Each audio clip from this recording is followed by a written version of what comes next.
He's the former president and publisher of the Sun Herald, and now he's on the radio. Welcome to Coast View with Ricky Matthews on SuperTalk Mississippi Gulf Coast 103.1. Welcome to Coast View, the show that celebrates the men and women who are making coastal Mississippi such a great place to live, work, and play. You know, one of the things I like to focus on in coastal Mississippi is the contributions the military community plays. And we have key bases across coastal Mississippi. One of the areas that I've had extended conversations with has been the Naval Construction Battalion Unit, the CB base in Gulfport, and they have presence all over coastal Mississippi. But their contribution literally around the world. They have deployments literally around the world, working to do construction projects and other disaster relief, you name it. They're involved in it. And this morning, I'm really pleased to have with me Chief Sam Sutheimer, who's one of the leaders over at the CB base, but he's the Alpha Company Operations Chief, and he's also the Operations Chief for all their disaster recovery efforts. He's coming in live right now from the Naval Station in Pensacola, where he's working in the aftermath of Sally. So, how you doing, Chief? Chief, I'm doing great. Yeah, good to see you. You know, one of the things, as I mentioned to you offline, and we're going to come back to Sally in just a second, but one of the things that I really like about having conversations with people like you is that through your story, we get an opportunity to see the caliber of leader and person who's actually working out a CB base. But that people might be surprised to learn that one of the first deployments that would happen after a hurricane would be maybe your unit. What's the headline on what you guys are doing over there now? The biggest thing right now is, we train for this kind of stuff year round. This is the same equipment that we use for exercises, that we use for projects all year round. And, whenever opportunities like this come up, we spin up 24 hours as fast as we can just to get our foot in the door to help out whoever is available. We train for this stuff a lot, and a lot of times we get turned off. So when this came on board, we had a whole bunch of motivated young troops that were just jumping to get in there and help somebody out. So it's not only an opportunity to help your fellow Navy personnel, but it's a great training opportunity for you as well, isn't it? Oh, absolutely. The amount of time that it takes to prepare for a mission like this, and we cut that timeline, which normally you'd prepare in about 48 hours, and we did it in less than 24 to get us on the road. So just seeing what I was able to pull off was a feat in itself. And we'll come back to what specifically you're doing, the kind of equipment that you need to be able to do that. But let's talk, what is the Alpha Company? So in a normal NMCB, which is your Mobile Construction Battalion, your Alpha Company is all of your heavy equipment operators and all of your construction mechanics. Yeah, so you're from, are you from Lawrence, Kansas? Yeah, so I'm from a military family, so we moved around quite a bit, but that's where I spent my high school years and then ultimately joined the Navy out of. So it was an inspiration from your family in 2005 that said, I'm going to do this? Yeah, I was pretty much set on it since I was a little kid. My dad retired at 24 years. His grandpa and my grandpa, everyone was in. So being fourth generation, it was kind of already in the cards, if you will. So were they CBs? No, they weren't. Actually, my dad was the first one that went Navy. His dad and his grandpa were both Army, but my dad was a fleet type, so he spent his time on the ships, which I knew wasn't for me. So this is the route that I ended up taking. Well, that's and you're glad you did, aren't you? Oh, absolutely. It's a great time. Yeah, I can tell. So you've been stationed in California, Virginia, Bahrain, and of course here in Mississippi. Tell me a little bit about your journey. Oh, shoot. So California, right off the bat, that was my first battalion tour. Had a great time, made four really enjoyable and rewarding deployments. After that, I moved on to instructor duty in California, where I was able to teach my rate and kind of give back to the troops that were coming up. Got married while I was out there, and then we decided that we wanted to see something different instead of staying in California. So we took orders to Virginia, an NECC command up by Williamsburg. We spent a little over 3 years, 3 years up there. It was a great time. We actually loved it up there. Great community, great naval hospitality. And then I took orders unaccompanied overseas. I spent a year with a unit over in Bahrain working around the CENTCOM AO. And then after that, we finally got orders down here to Mississippi, where we've been trying to go since I joined. Well, what's interesting, those were your stations, but your deployments you've been to Afghanistan 3 times, Kuwait, Japan, Qatar, Germany, and Abu Dhabi. So how, just kind of take us through it. What does a deployment for your unit in Afghanistan look like? So each time it was different, and the majority of my time over there, I was with a lot of small units. So we would take a small detachment, and we would go with either an NSW unit or a Marine unit, and our tasking would be tailored to whatever their mission was at the time. But generic Alpha Company operations included, anything from convoy operations all over the country, delivering project materials or life support materials to the units that were cut off. We were building roads. We were doing ammo supply points, working on the flight lines. You name it. We were kind of just doing about everything.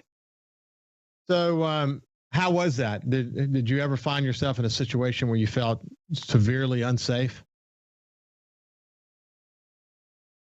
Not necessarily unsafe. I think back then, being kind of young and motivated, nothing really scared me. Not that it would now, considering I've got 3 kids to come home to. But back then, it was just all about what work had to get done, and whatever it would take to do it, we were there doing it. We really didn't think about personal safety. It was more about the safety of those around us and how well we could accomplish the mission. There's a lot of pride that comes from that, isn't there? Oh, absolutely. Pride and then fellowship and the brotherhood that you make while you're doing that kind of work is you'll never find it anywhere else. You've got friends all over the world. What about Kuwait? What happened in Kuwait? So Kuwait was more of a staging point. We pushed into Kuwait. Really, you would go there before you push anywhere else. At least at the beginning of the war, that was the high point of all the logistics staging. So most of the stuff there was pretty minimal. It was just to prepare you to go somewhere else, whether that was Iraq or Afghanistan. Yeah, I was interested to see Japan. What's the deployment in Japan look like? So Japan is still a deployment site primarily for the West Coast unit based out of California. They do a lot of humanitarian work out there. And again, it's a major hub to deploy units further from there. And it's just a good spot to be at. So yes, I think one of the things that's always interesting to me is that when you look at the latest, and we won't go through this today, but you look at the latest deployments out of the Gulfport CB base, where you are deployed around the world, it's incredible. I mean, it's like you're touching just about every theater. Spain being a major deployment space. It's the CBs touch everything, don't they? Yes, sir, we do. It's amazing to see that. So, how do you like the Mississippi Gulf Coast?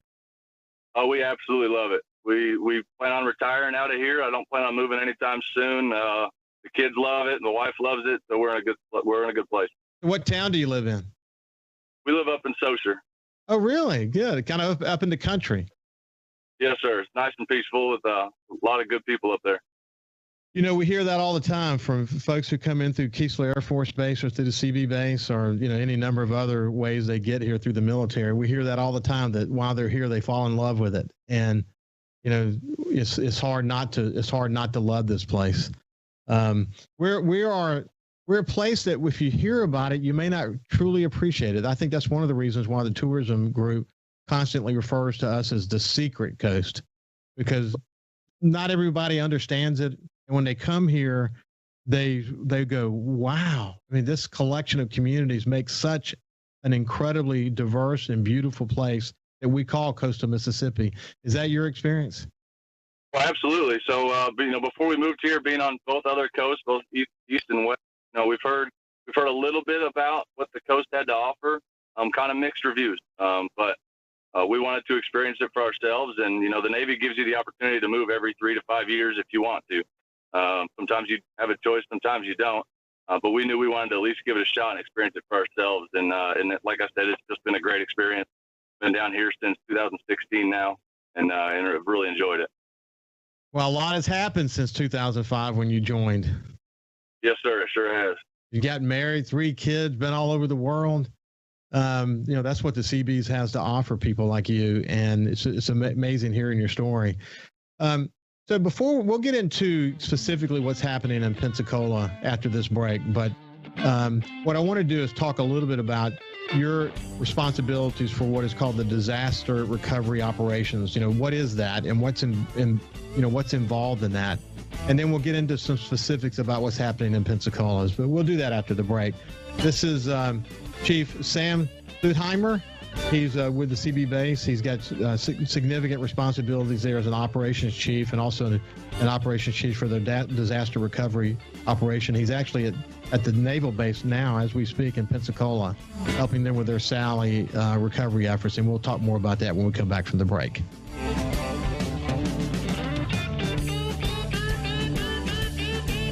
Listen live or on demand and watch episodes of Coast View on your laptop, desktop, or on your phone or tablet by going to SuperTalk.msGulfCoast.com. Get out of the house and over to Big Play today. 2 massive arcades, bowling, go-karts, 2 mini golf courses, a 2-story state-of-the-art laser tag arena, bumper cars, and right now get a $50 game card for only $25. Visit our station's Facebook and print on demand so you can play at Big Play Entertainment Center now. These deals won't last long, so make sure you get your half-off deal. Big Play Entertainment Center, Highway 90 Biloxi. Bowl, play, eat. Go to our station's Facebook to get your half-off deal now. What decisions are being made by state lawmakers, and how will they affect you, your family, and community? If you listen, you'll know.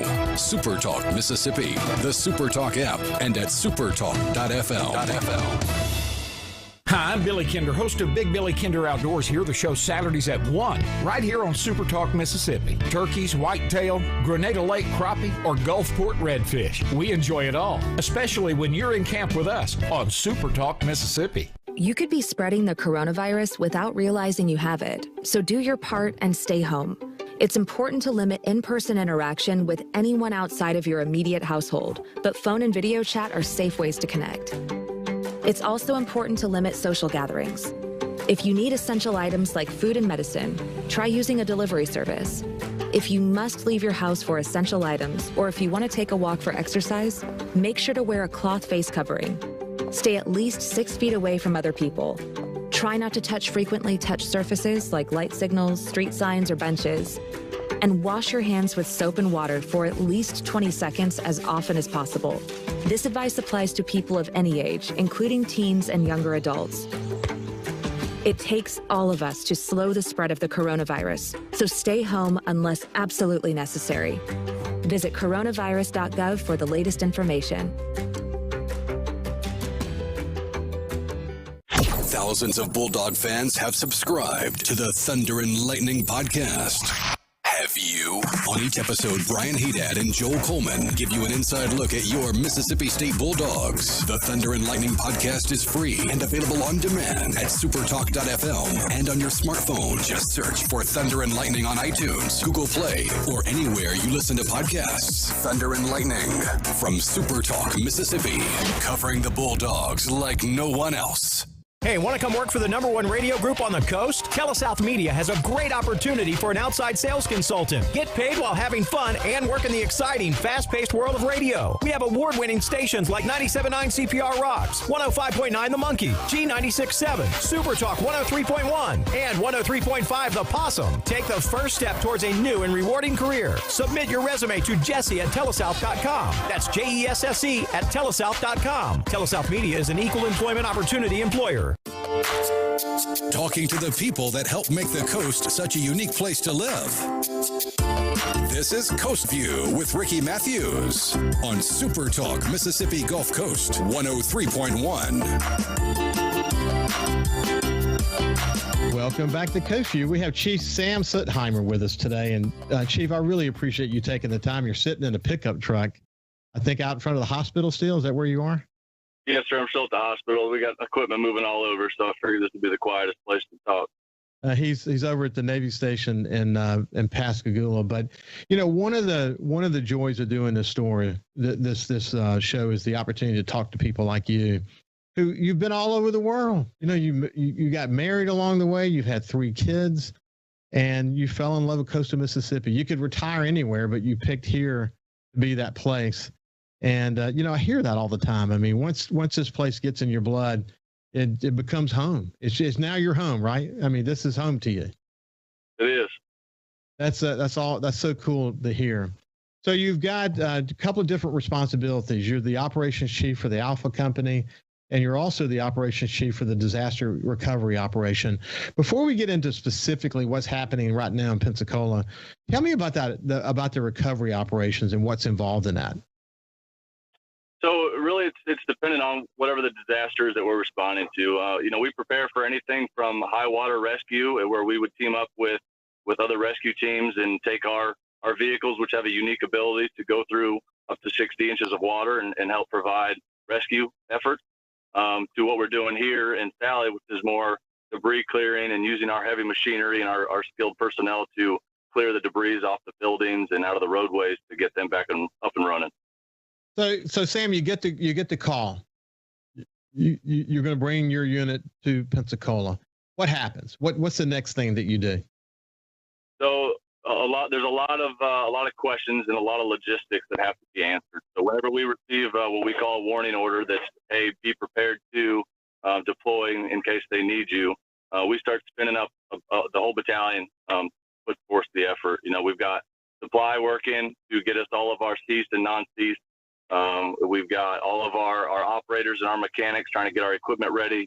We're pulling tents, we're pulling generators because we don't know what we're going to have to live in.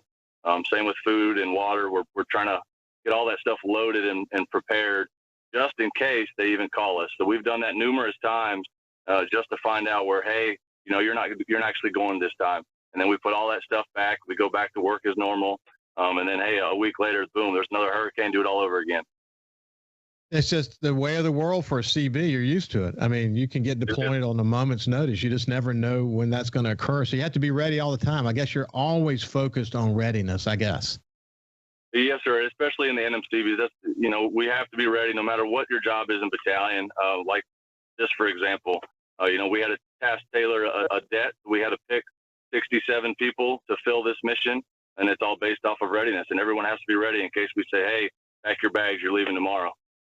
So what was interesting, and we've talked about it a lot on this show. I had the mayor of Orange Beach, Alabama, the mayor of Gulf Shores, Alabama, on just yesterday. I had Josh Morgan, who is the top hurricane chaser in the world. He's been all over the world, as a BBC TV show where crews follow him around to go into these eyes of the storm, called Hurricane Man.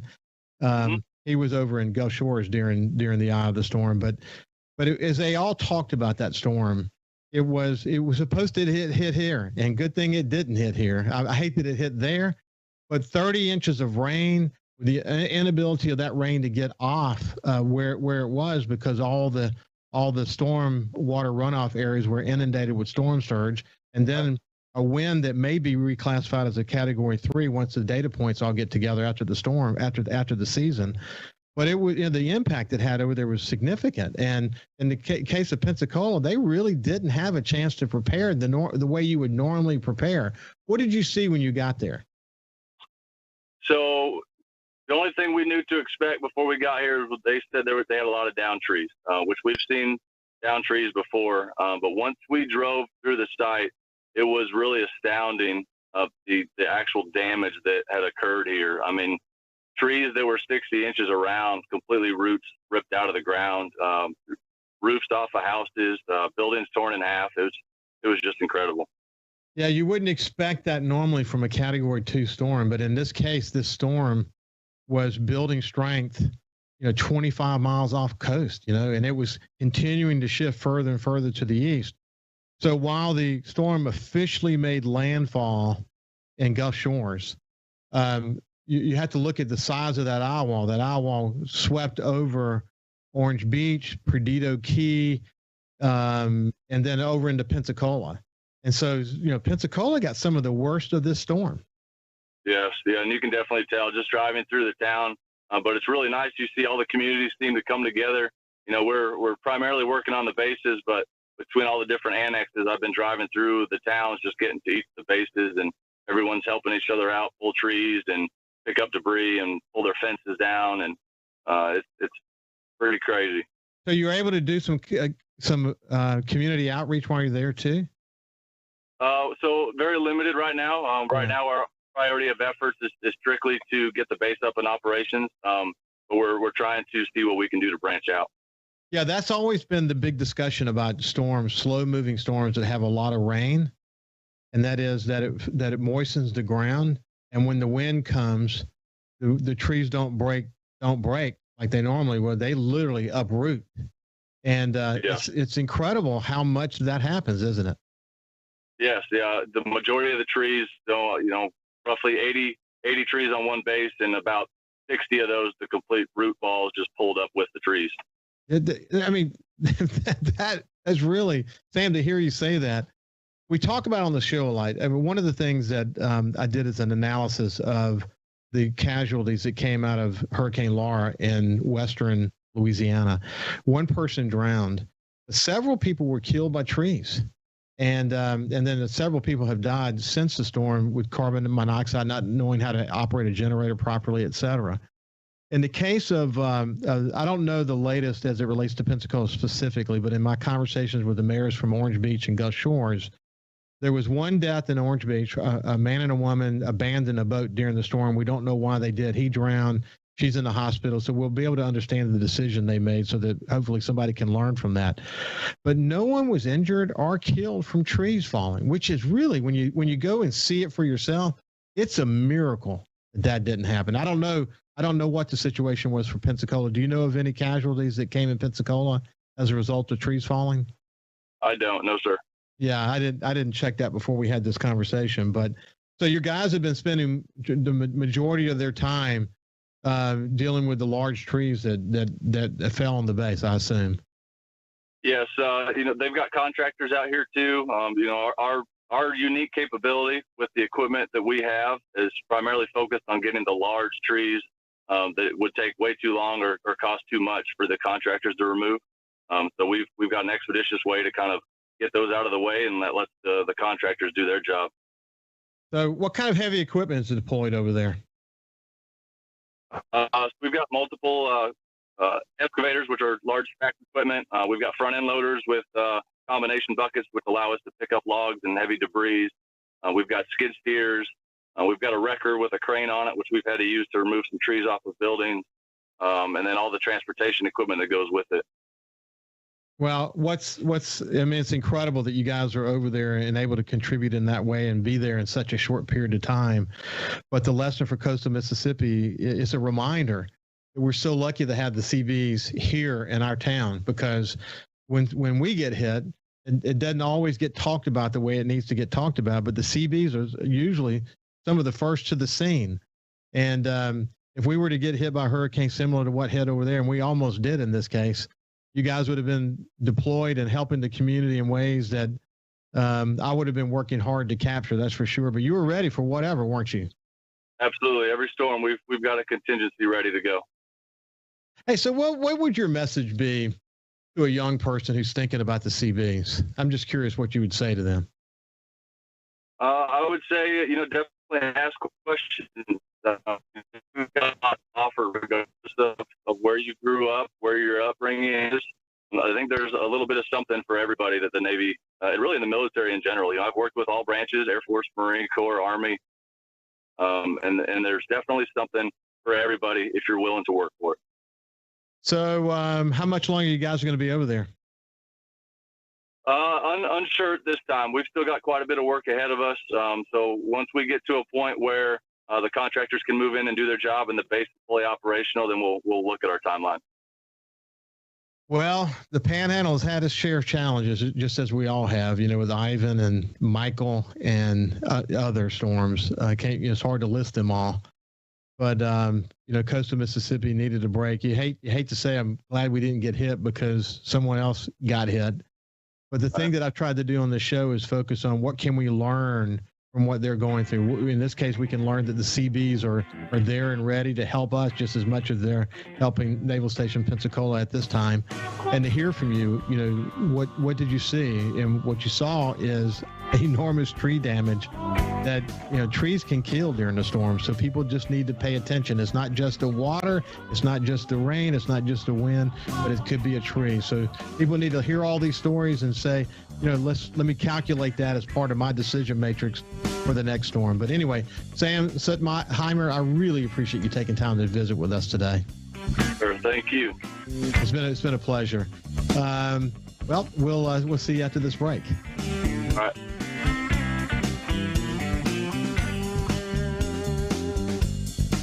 You can also listen live to SuperTalk Mississippi Gulf Coast 103.1 on your Amazon Alexa devices. Once you've enabled the skill, just say, Alexa, open SuperTalk Mississippi Gulf Coast. Be sure to go by this station's website and check out the half-off deals. Audubon Zoo tickets for just $15. That's half price. $30 zoo tickets for just $15. Again, go to this station's website or Facebook. Look for the half-off deals logo to purchase yours now. Heart attacks and strokes don't stay home. So don't avoid the ER out of anxiety. Don't die of doubt. If you have an emergency, call 911. When seconds count, the hospital is the safest place to be. Hey, I'm Steve Azar, and you never know who or what you'll hear when I spend a Mississippi Minute with my friends. Talking to Paul Thorne, Mississippi true treasure, really incredible recording artist, singer, songwriter. Has been doing it a long time, doing it the right way. It's almost like a Forrest Gump thing because I was a boxer, / I worked in a furniture factory, / I had a gig 2 nights a week playing my acoustic guitar in a pizza restaurant, / I was in the National Guard. And, wow. All this stuff was going on at the same time. / I had a writing contract with Rick Hall and Fame. In a Mississippi Minute. Be sure to check out In a Mississippi Minute with me, Steve Azar, right here on SuperTalk Mississippi, the SuperTalk Mississippi app, and now available on iTunes, Google Play, and Stitcher. There's a place to share gossip about the office party fun, and a place to share the story you tell everyone. There's a place to share a laugh about when things went wrong, and a place to share the video of you dancing to your song. There's a place to share spare change, lunch, and your time. But we could all be better at sharing how we're feeling inside.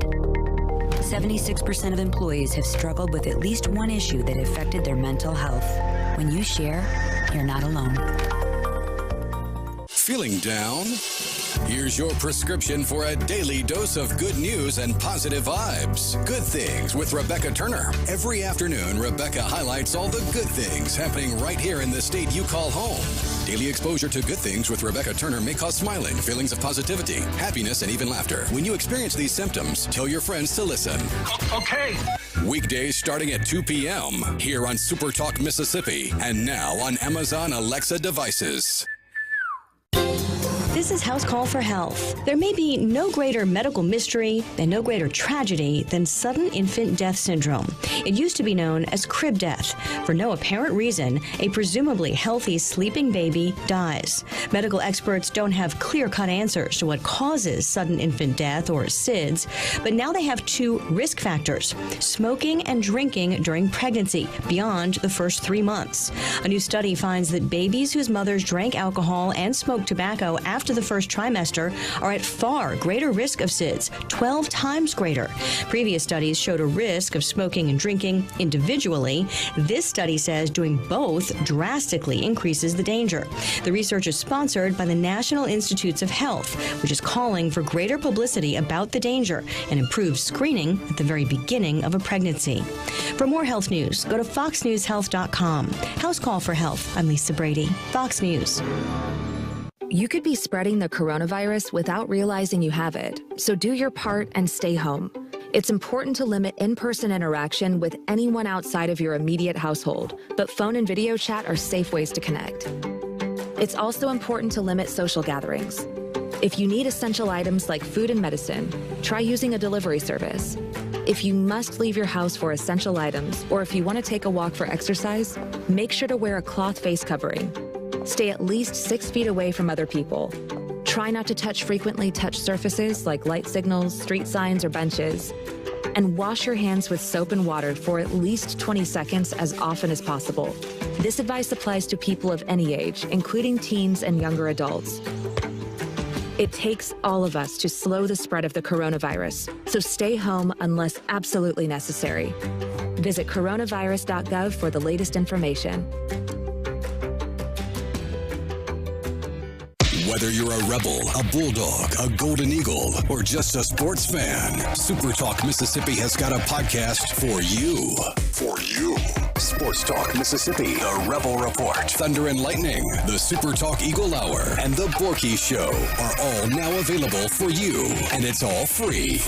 Get them all on demand at supertalk.fm and on your smartphone. Just search for SuperTalk on iTunes, Google Play, or anywhere you listen to podcasts. The stay-at-home orders, the new state flag, the mask mandates, the protests and riots in many of our nation's cities, the battle for the White House. So far, 2020 has been a year like no other, and only one radio station has covered it all from a Mississippi point of view, SuperTalk Mississippi. And hang on, because who knows what 2020 will bring us next. Whatever it is, SuperTalk will be right here to deliver it to you live. Listen in all 82 counties statewide. SuperTalk Mississippi. He's the former president and publisher of the Sun Herald, and now he's on the radio. Welcome to Coast View with Ricky Matthews on SuperTalk Mississippi Gulf Coast 103.1. Welcome back to Coast View. You know, on Coast View, we talk about this all the time, that it takes so many dedicated people and volunteers to make a community work. And you know, that has never been more true than in this pandemic. One of the organizations that we've talked about is a nonprofit that was started by Brian and Marie Sanderson called the Mississippi 30-Day Fund. It's a nonprofit that's designed to help small businesses that are impacted by the coronavirus. And we've had a couple of sessions about it today. We're going to have Marie Sanderson on, and we're going to talk about kind of get an update on how the fund is doing and what's going on. So good morning. How are you doing, Marie? Morning, Ricky. Thanks for having me. I'm well.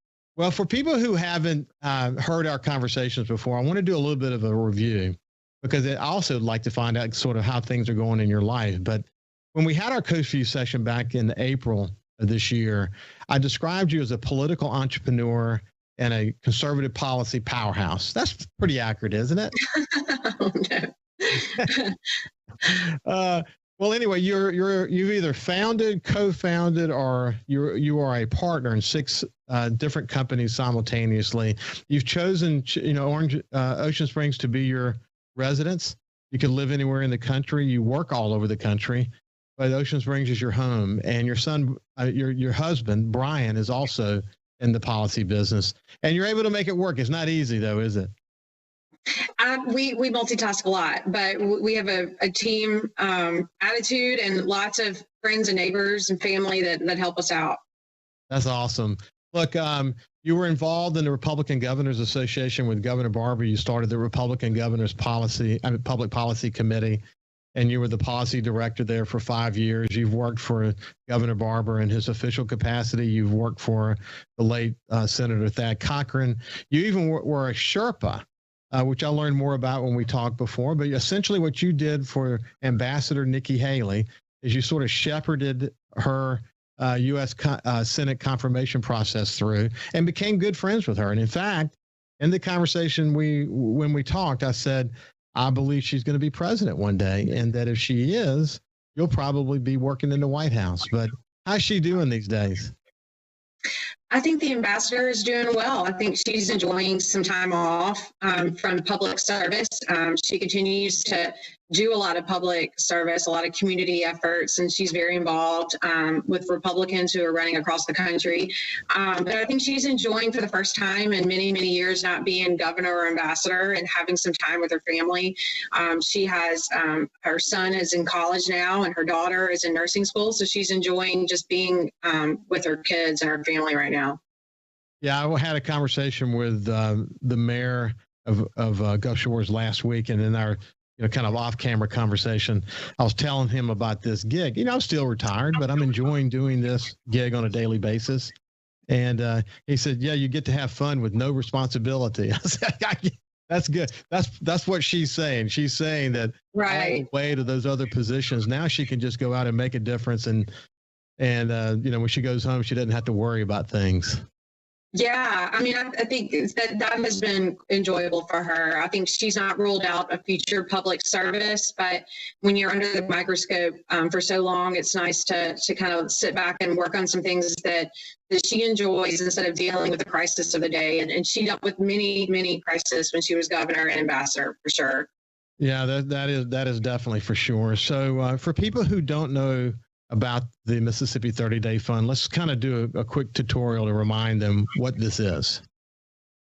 So the Mississippi 30-Day Fund was started by an entrepreneur in Virginia who is a friend of my husband's and me. And the premise was this: let's raise private money through a nonprofit that can deploy dollars to small businesses in need due to COVID.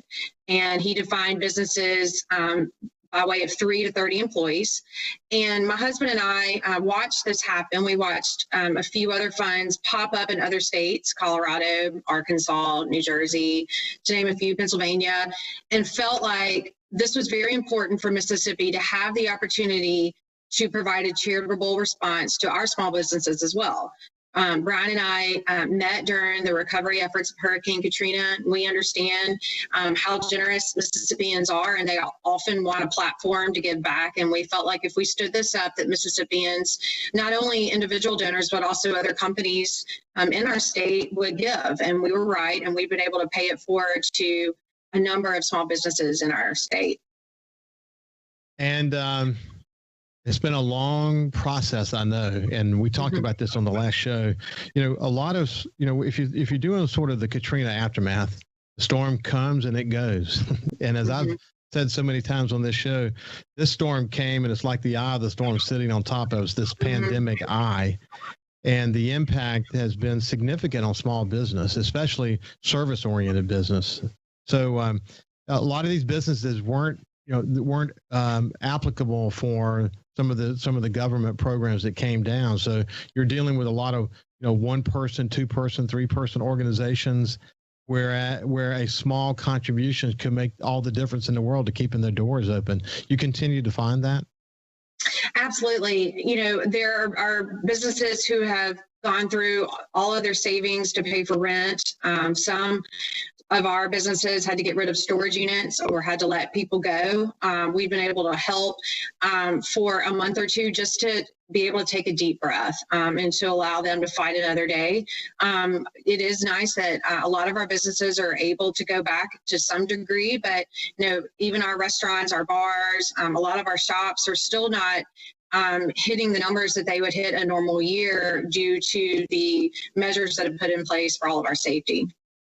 So what's the total number of dollars raised so far? So we've raised north of $350,000. That is largely through contributions from companies and individuals and a large grant from the Kellogg Foundation, which we are spending most of our time now focused on child care centers, trying to find a way to help these centers that are trying to provide a safe environment for our kids while allowing parents who want to go back to work the ability to do so. So that's how the fund is spending a lot of its time right now, is focused on that specific mission. One of the things we talked about the last time we were together is that this pandemic is going to, even if they have a vaccine in the next several months, it's going to be around, as Bill Gates said yesterday, through probably 2022. So there's going to be continued impact. So again, this eye of the storm, while it may get better, there's still going to be challenges. So one of the things we talked about was the possibility that the Mississippi 30 Day Fund can eventually pass to some other organization to continue to foster it. Has there been any discussion about that? We've started to have preliminary conversations about that.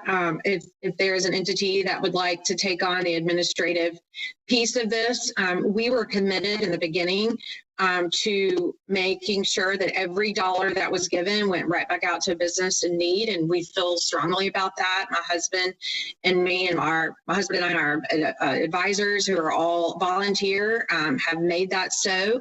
But it is becoming a lot. And I think you made the point, there are always a crisis. And it's nice to have an entity such as this to give back. And so we are looking at many opportunities to keep the vision and the spirit of the fund alive. But we do think that it will require more administrative support in the future and may outgrow, a volunteer effort that was led by us in the beginning.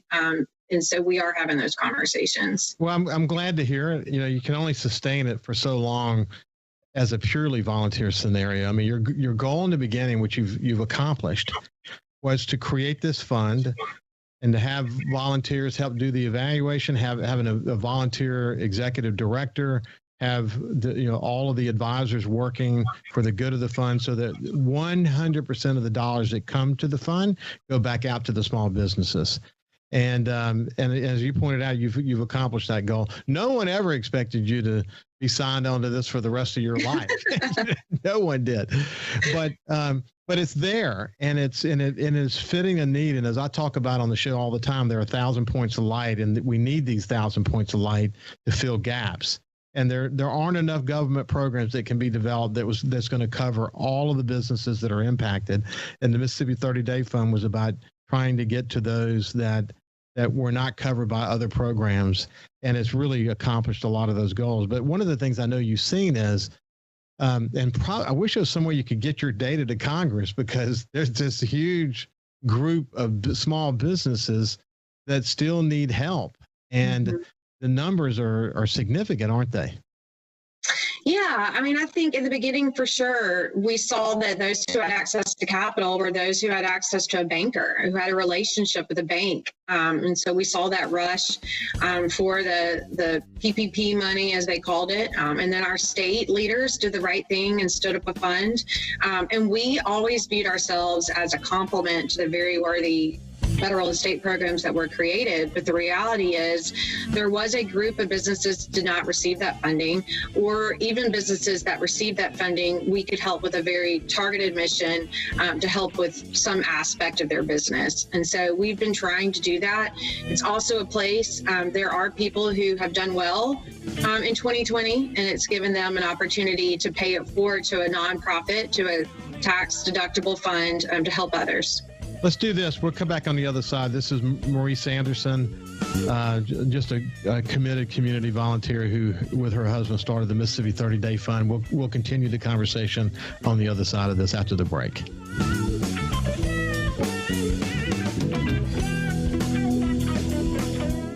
SuperTalk. Nobody keeps Mississippi informed like we do. With 12 stations covering all 82 counties. If it happens in your state, we're on top of it. The news, the weather, the sports, and the talk that's important to you. The issues that matter to you, your family, and your bank account. It's all right here. And when you're away from home, depend on the SuperTalk app and supertalk.fm to stay in the know. We're proud to serve our fellow Mississippians. SuperTalk Mississippi. We know that we're asking Americans to do a lot right now. So we're asking everyone to be selfless for others so that we can protect those who are most susceptible to this virus. A question I often get asked is, why should young people care about the spread of coronavirus? Well, we know that people with underlying medical conditions over the age of 60 are at highest risk, but they've got to get it from somebody. Social distancing is really physical separation of people. It's what we refer to when we ask people to stay at least 6 feet apart. Not going to bars, not going to restaurants, not going to theaters where there are a lot of people. It all just means physical separation so that you have a space between you and others who might actually be infected or infect you. We all have a role to play in preventing person-to-person spread of this disease, which can be deadly for vulnerable groups. For more information on how you can social distance, please go to coronavirus.gov. Hey, I'm Steve Azar, and you never know who or what you'll hear when I spend a Mississippi Minute with my friends. We are with the fabulous Norbert Putnam as he played on so many hit records, you can't count them, and produced for some of the biggest acts ever. Norbert, Elvis. And I want to tell you about Presley. He had two different voices. He would sit and talk to me in a very calm, low voice. And we were at Stack's one night, and we were having lunch. We always had lunch at midnight because he was nocturnal. We sat there and we have our sandwiches, and at 1 o'clock, he looked up. He said, "Hey, Pot, come on, it's time for me to go be Elvis." And he stood up, and a much deeper voice, he put on his macho voice. "Hey, fellas, it's 1 o'clock. Let's get cracking, okay?" In a Mississippi Minute. Be sure to check out In a Mississippi Minute with me, Steve Azar, right here on SuperTalk Mississippi, Amazon Alexa, and now on iTunes, Google Play, and Stitcher. Anybody can be a firefighter. Male, female, younger, older. We have school teachers. We have leaders in business. It's me, you, anyone that wants to be. There is no typical firefighter. Everyone knows the only thing better than pizza is free pizza, and right now, buy a $10 gift certificate to CiCi's Pizza for only $5. It's like buying a pizza and getting a pizza for free. Go to our station's website or Facebook. Look for the Half Off Deals logo to purchase this amazing deal right now.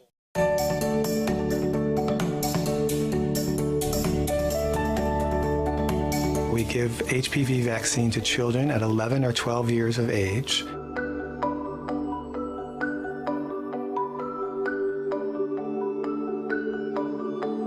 I have 4 children, 2 boys and 2 girls, and I've given the vaccine to all of them.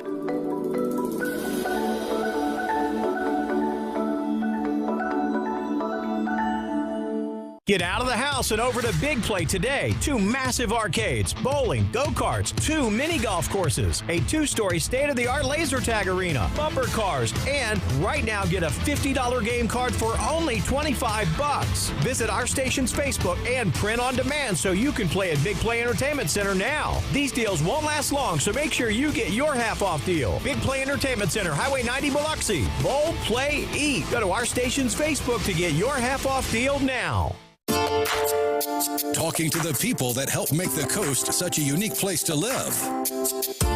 This is Coast View with Ricky Matthews on SuperTalk Mississippi Gulf Coast 103.1. Welcome back to Coast View. We have Marie Sanderson. She's just a consummate community volunteer. Her and her husband, Brian, started the Mississippi 30-Day Fund. And when we went to break, we were just talking about how it may be getting closer to the point where the Mississippi 30-Day Fund passes to another organization. And I hope that there is an organization out there that will pick it up. Like the Mississippi Economic Council. That sounds like a good organization for this, but there could be many others. So, Marie, you continue to be bolstered though by the people who have been benefited by this. Give me a 1 or 2 stories of businesses that this has really made a difference. Sure. Well, the first story I'll tell is there's a coffee shop down here in Ocean Springs called Greenhouse on Porter. And I tell that story because it's a community I know well. And they have tried to be innovative during the time of COVID. They have never not kept their foot on the gas to try and serve their customers in a very safe and responsible way. But, they would tell us that their business is people. And people come to get their cup of coffee and their biscuit in the morning to bring a smile on their face. And so when you can't have people in your restaurant or even a limited amount, then it's impacting the business that they serve, which is the business of people. And so that was a light bulb moment for me where I realized, a lot of these businesses have people in their lives and they serve a purpose not only for the commodity that they're serving, but also for some type of added value to people in the community who have a rapport with this business and the people who work there. A similar story was up in North Mississippi. We had another again, bakery and coffee shop, where they hire individuals who have a history of drug abuse. And the employees, they're very intentional in hiring that type of person to help them keep a job and to also provide the support network to keep them drug free. And so we're finding a lot of these mission driven businesses that I call twofers because it's doing something else for the community, like the child care centers we talked about in the earlier segment. We're not only helping a business person keep a job, but we're also helping children in a safe environment. It's actually a threefer, and allowing the parents to go to work. And so those types of stories help us get up in the morning, because we see we're not only helping a small business, but there are all these other tentacles that are helping these communities in the state as just off of $3,000 that we're able to provide. Well, I hear you talking, and I thank God that we have people like you guys that are willing to give to the community. And I can't help but think about this because it's something that comes to mind while I hear you talk. Is oftentimes in my prior life, we would say that if you want someone to do something, find a busy person, because busy people just know how to manage your time. But I'm thinking about you being involved in 6 companies, you being involved in, a family. you're a mother and you're a wife. And then you've got this effort and probably other community efforts that you're involved in. Man, that's a lot. But it is interesting to me because you have such a good mind.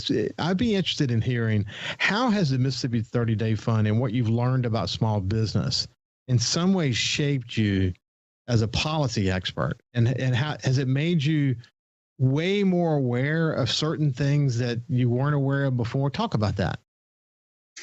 Sure. Well, I think you've said before on your show, and it doesn't take a long time to figure out that I am a Republican by my policy credentials, or at least a right of center conservative thinker. And, government impacts the private sector in a very great way. And if you needed a very specific example of how government can impact the future of a business, look no further than COVID.